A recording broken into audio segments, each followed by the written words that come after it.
Most of us have seen streets like this one in our towns and suburbs.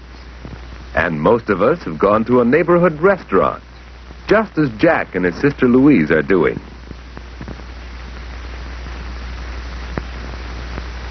A restaurant is part of everyday American life. But what are the things that make up American life? Looking at her menu, Louise has found a word that doesn't seem American at all. The word is filet.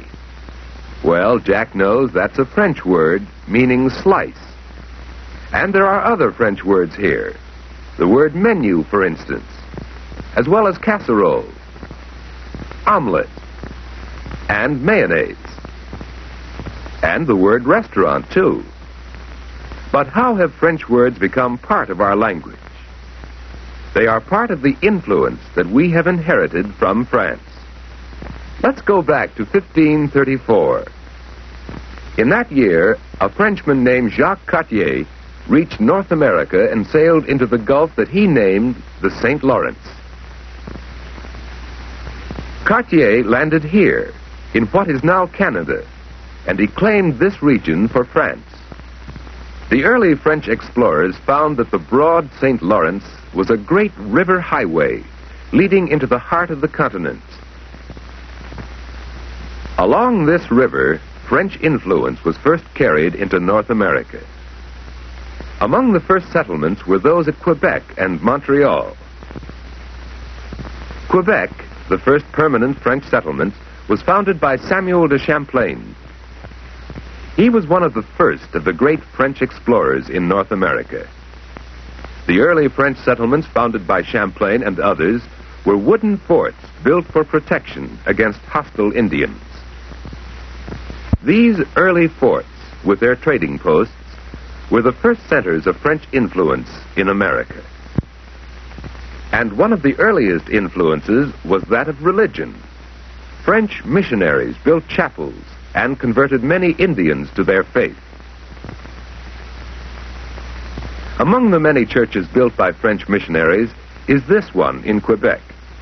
Built in 1688, it is one of the oldest buildings of French origin in North America.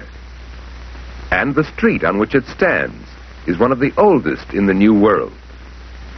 Here, some of the houses were built in the same way that people had built them in France, with narrow windows and shutters. The old part of Quebec has much of the flavor of an old village in France, including the French type of carriage. Modern Quebec continues to be a center of French influence in North America.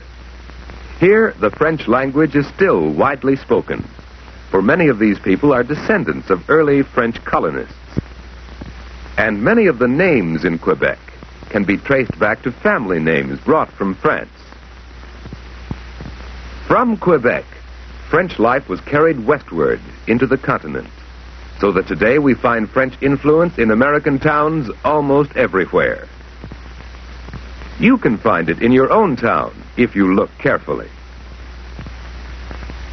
But let's go back to see how French influence spread. Father Marquette, a Jesuit priest, and Louis Joliet, a fur trader, were two explorers who traveled from Quebec into the Mississippi Valley, exploring the region and converting Indians. Traveling by way of the St. Lawrence, the Great Lakes, and the Mississippi, Marquette and Joliet entered the heart of the Mississippi Valley. Marquette and Joliet traveled by canoe, as did many of the early French explorers. Following the same water route, other French explorers entered the vast new lands of the Mississippi Valley. And wherever the French went, they planted the outposts of their culture, chapels for their religion, trading posts for the fur trade, and forts for the defense of their new lands. This French fort in Illinois reminds us of the time when all the Mississippi Valley belonged to France. From such settlements grew many cities in the Middle West. Vincennes, Indiana, for instance, still shows its French history in its cathedral, built in a French style of architecture. We can find the influence of the French not only in Vincennes, but in names of many other places. Montpelier, Detroit, La Crosse, Dubuque, St. Louis, Baton Rouge. Today, these names and many others are a familiar part of American life. Familiar, too, are many French words that all of us know and use. Beret, for instance, is the French name for this kind of cap. Sedan, our word for a certain kind of car, can be traced to France. Boulevard is a French word meaning a broad avenue.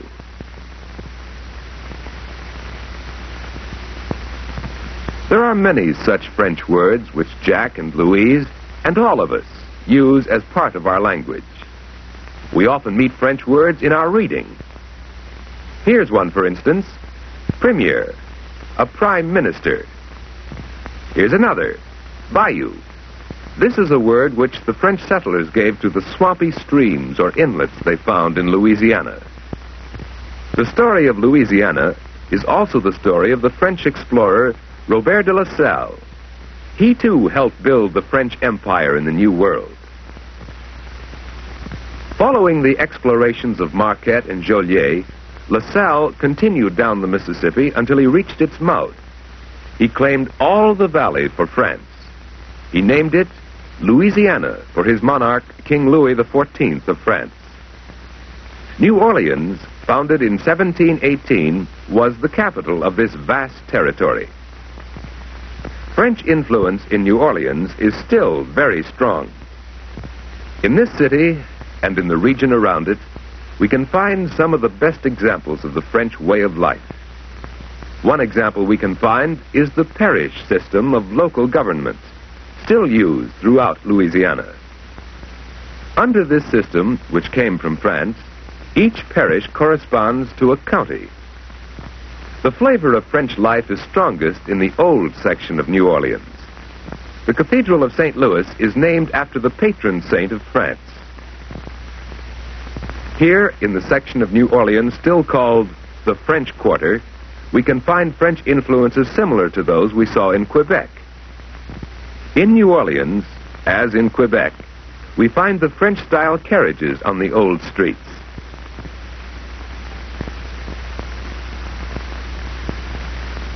Along the streets, too, are homes like those the early citizens had known in France. Balconies of wrought iron show us the skill of French craftsmen. The styles of these French homes can be found in some of our homes today. Outside New Orleans, we'll find French plantation houses, beautiful mansions that were once the homes of French planters in Louisiana. Some of the features of this kind of house, such as the wide veranda and shuttered windows, have also influenced the way we build some of our houses today. Not only in Louisiana, but in American towns everywhere, we can find French styles in houses. This style is called French Provincial. This house has the slate roof and round tower of a French chateau. We can find examples of French influence inside our homes, too. Perhaps in your own home, as in this one, there are pieces of furniture that are French in design. This desk is made in a French style. The print on the wall is a reproduction of a French painting. And perhaps in the book that Jack is reading, there is the influence of French history, French literature, You, too, can find many examples of French influence in your everyday life. Look about you to find French influences in religion, in architecture, in dress, in the names of places, in the language we read and speak every day. These are some of the kinds that come to us from France and have become part of our everyday life.